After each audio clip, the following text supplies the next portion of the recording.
Moi, je pense qu'en effet, le grand débat, c'est de savoir comment la République va se défendre. Elle est attaquée.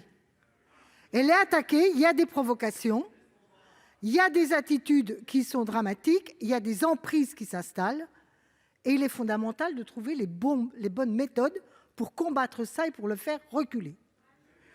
De ce point de vue, on peut avoir une discussion sur, effectivement, ce qu'on peut être considéré le burkini.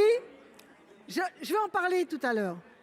Le burkini peut être considéré vraisemblablement comme une provocation.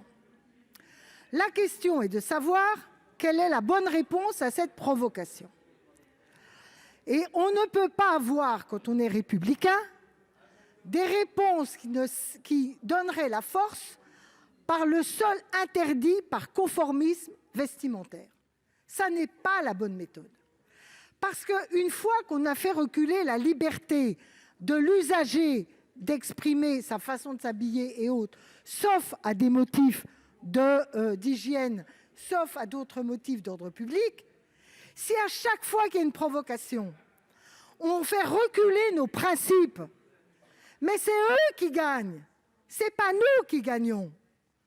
Et de ce point de vue, il est dramatique qu'à chaque provocation, comme tel le taureau dans le carré rouge, on va foncer pour faire reculer nos principes à nous. Non. D'autant plus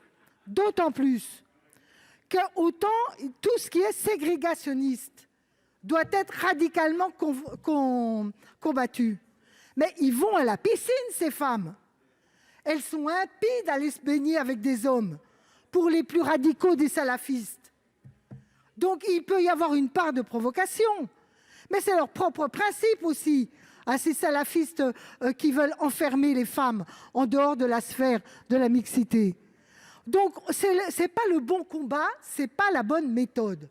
D'autant plus que, comme le disait M. Bonnecarrère, les collectivités prennent des mesures localement qui font que cette provocation finit par faire pchit très largement.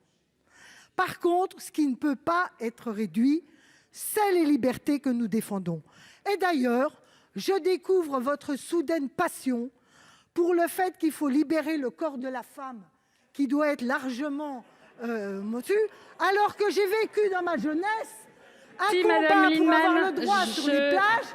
Merci Madame Lienemann. Vous avez épuisé votre temps de parole. Je donne la parole à Pierre Ouzoulias.